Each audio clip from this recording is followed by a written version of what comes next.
This presentation is your club and the Rotary Foundation, because the Rotary Foundation feels like this really, really big thing. That's an impression that a lot of people have, that it's huge and distant. And I want to talk a little bit about how it relates to your club and sort of what ways you touch it. And this is me at the bottom, annual giving officer, zones 29, and that's supposed to say 25B. That was a typo that I actually left in there from North Central Pets. Whoops. But basically, I cover much of the Midwest, where you are, as well as down in most of Texas. That's also my area. So it's kind of fun going between very cold and very hot at certain times of the year. Right. So again, this is me. I'm from Bloomington, Indiana. I am a Hoosier. I live in Chicago now, and I work up at one Rotary Center, which is headquarters in Evanston. I once worked at a tiger rescue, which is a fun fact I like to pull out when I don't know what else to say. And I was at North Central Pets in person, and I had a blast. So, anyone who's ever asking, is it worth it to go there in person? It absolutely is. Really great people, really great time. So that's me. That's the little face that you will see if you're ever emailing with me, which you're able to do if you want. Okay, so what we're going to cover is why this matters, what the Rotary Foundation does, how we give to the foundation and support it, and what all of this actually means for your club. So the reason that this matters is the club presidents are critical to the success of the Rotary Foundation. I talk to a lot of district leaders, zone leaders, region leaders. Those are the folks that I tend to spend most of my time with as a staffer. And what they all tell me without exception is that the most important person for anyone's relationship with the foundation is their club president. If the club president isn't really aware of the foundation, if they aren't really making time for the foundation, chances are most of the people in that club are not going to hear a lot about it. And that's kind of a shame, because Rotary does really incredible work all over the world. We're really famous for it. I mean, I'll get into a couple of causes we do that are really remarkable. And so it's a shame for members to not know anything about it. So I hope you all come away with at least some curiosity about the foundation, so that you can go and find more and find things to talk about with it, because it's really important for your members to hear about it. And yeah, they can make their experience more meaningful. They can feel connected to something good. Okay, so what do we actually do? We'll go into that. This is our statement, our mission statement. The Rotary Foundation helps Rotary members to advance world understanding, goodwill, and peace by improving health, providing quality education, improving the environment, and alleviating poverty. So it kind of sounds like we do everything. And to a certain extent, that's actually true. I sometimes struggle to explain what we do to people who ask me, well, what's Rotary's charitable work? But that's not at all for lack of things to talk about. It's because there's too much really to sum down into a quick statement. I'm going to really quick talk about this. This is a concept that's going to come up. I'm not going to get into the details of this. But this is how our annual fund, our typical, money in, money out project fund works. And the basic takeaway here is when you give to the Rotary Foundation annual fund, we take it, invest it, and then we divide it up for the members to choose how to use it. That's what really matters here. It's kind of technical how it exactly works, but the main takeaway is everyone gives, and then it comes out and everyone decides how it's used. Specifically in how it's used, mostly it goes into 7 areas of focus: disease prevention and treatment, water, sanitation and hygiene, maternal and child health, basic education and literacy, community economic development, and the environment, and peace building and conflict prevention. I'm used to saying, I'm like ready to say 6, but it is 7 items. The environment is the most recently added item in this areas of focus list. So how this actually works is those areas of focus are basically what Rotary grants have to conform to.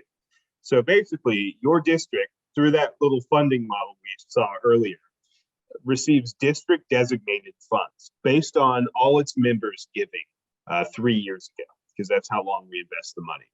Then they can allocate that into district grants and global grants corresponding to those areas of focus. Typically, the way districts do that is they solicit clubs to apply for grants to write up an idea. Or we're going to buy school supplies for kids in our area, or we're going to fund digging of new wells in Thailand. You know, it can be a really broad array of things, as you saw from those 7 areas of focus. But the clubs come up with those grants. They apply to the district approves them and funds them.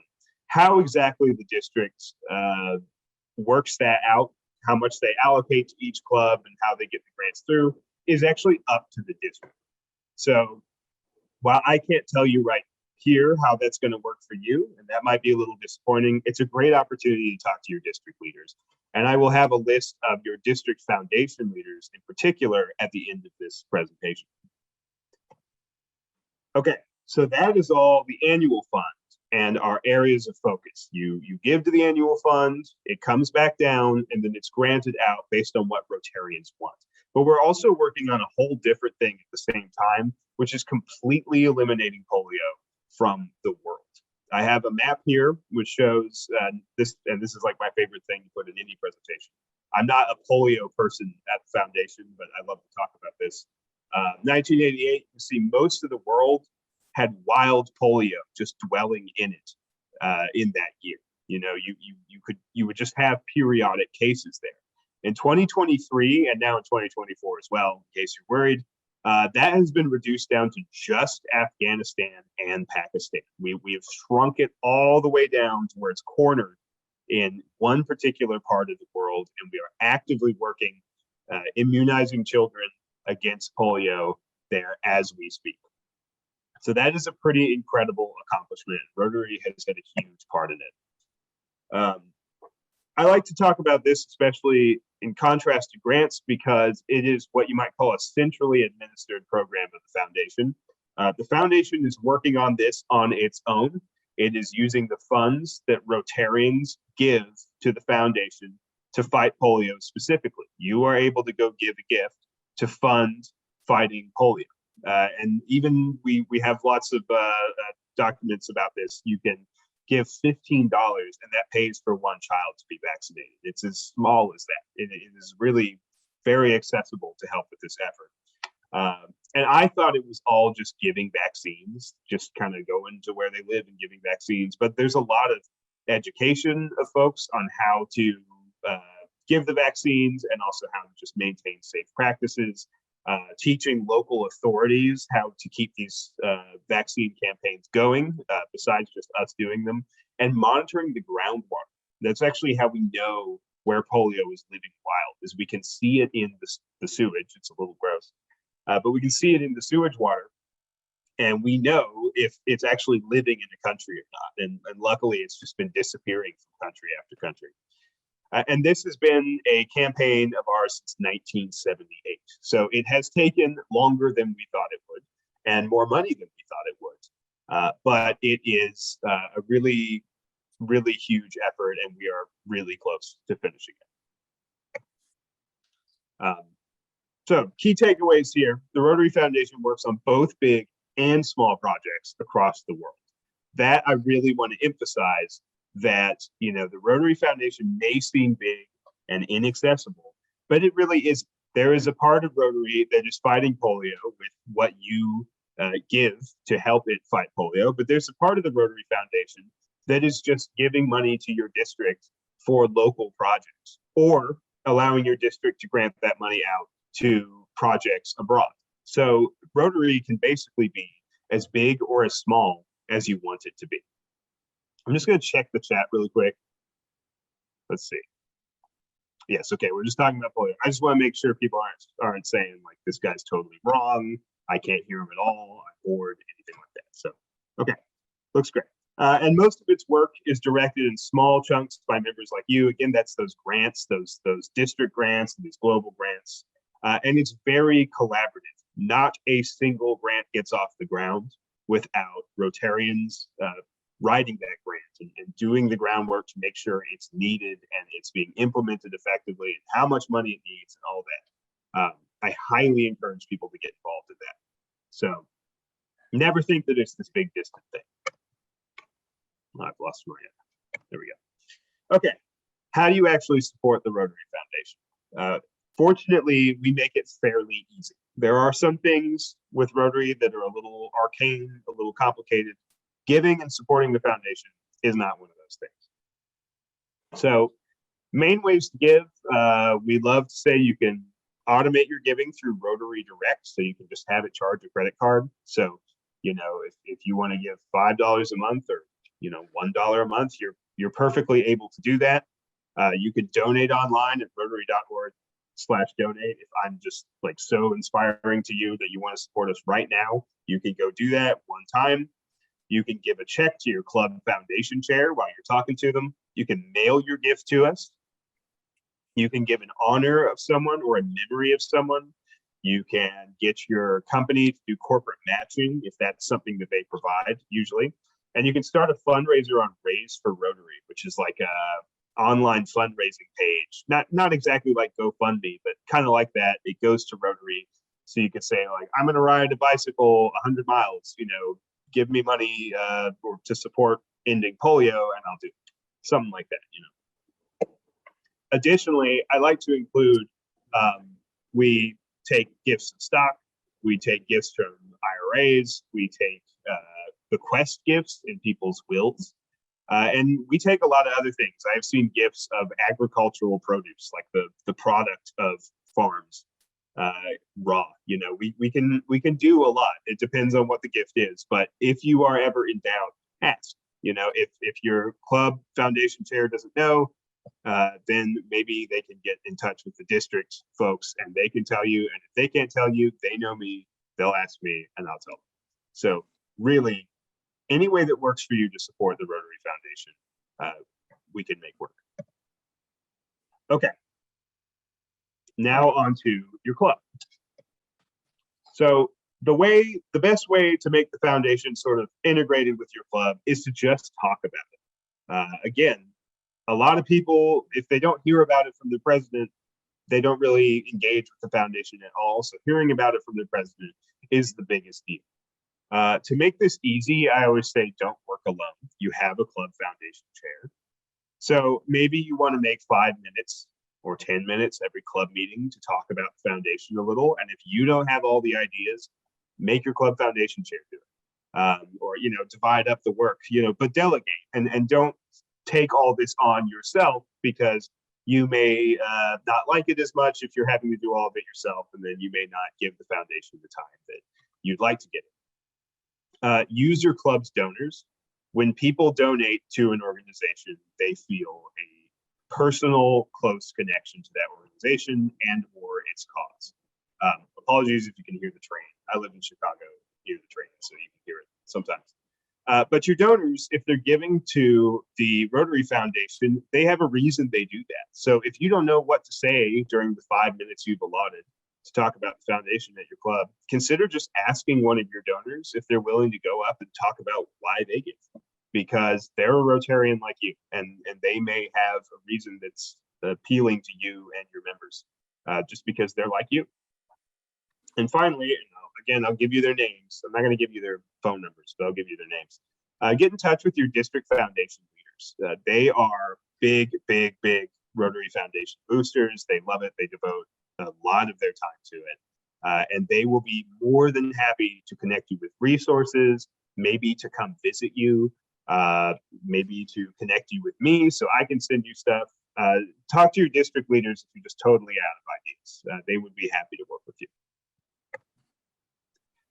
Another thing you can do is recognize your donors. If you know that someone reached a level of recognition, you know, they've become a Paul Harris Fellow, or you know, they made a big gift to polio recently. And if they're comfortable with it, you can thank them for that at your club meeting, and just sort of show your appreciation for this person who's part of your community, who is doing this really good work and supporting this really great cause, and really helping you know, reinforce Rotary's good name in the world. So that's something you can use time on. Just say, congratulations for becoming a major donor. Congrats for giving to polio. But do make sure to ask them first. Some people, like me, get a little embarrassed being brought up in front of people and thanked or called out. So don't just do it without asking them. Please make sure you ask them. And lastly, I just want to say that thank you is the most important thing you can say anytime you're doing fundraising. Most of fundraising is preparing people to the point where they want to make a gift and then thanking them for making a gift. Actually asking people for money is a surprisingly small part of fundraising. And for good reason, because people don't give you money just because you ask them for it. They give you money because they want to support the cause. When you're asking them, they usually already want to give. And saying thank you is a good way of making sure that they feel good about the fact that they supported ending polio or promoting literacy or something like that. So definitely thank your donors. Okay. Wrapping up a bit, I promised you that I would give you the names of your district foundation leaders. These are their names. If you go on your district's website, I verified this ahead of time, you can find contact forms for all of them. It's either in your district leadership page or your district organizational chart page. But every single one of these people is contactable through there, and they are happy to help you. I've worked with all of them. They are awesome. So really don't be afraid to reach out to them if you're looking for answers. Key resources. You can just go on our webpage on the Rotary Foundation on Rotary International's website. I actually use that sometimes if I'm like, how much do you have to give to get to this recognition level or to get this pin? I'll go on that website and I'll check because I know that's good information. If you have a My Rotary account and you signed into it, which you should absolutely do that. You have access to reports that can tell you things about donors in your club and your club's overall giving to the foundation and things like that. So if you're looking for just data to work with, My Rotary is a great place to go. And it's great for a lot of other stuff too. So definitely use it. Rely on your club foundation chair to help you with talking about promoting the foundation during club meetings. Talk to your club's donors because they are the people with the stories and with the personal connection that they can share and explain to people, well, here's why I support the Rotary Foundation. And finally, go to those district foundation leaders. I'll put their names up here once again. They are awesome people. They are awesome Rotarians. Really, really dedicated. So definitely go to them if you have questions as well.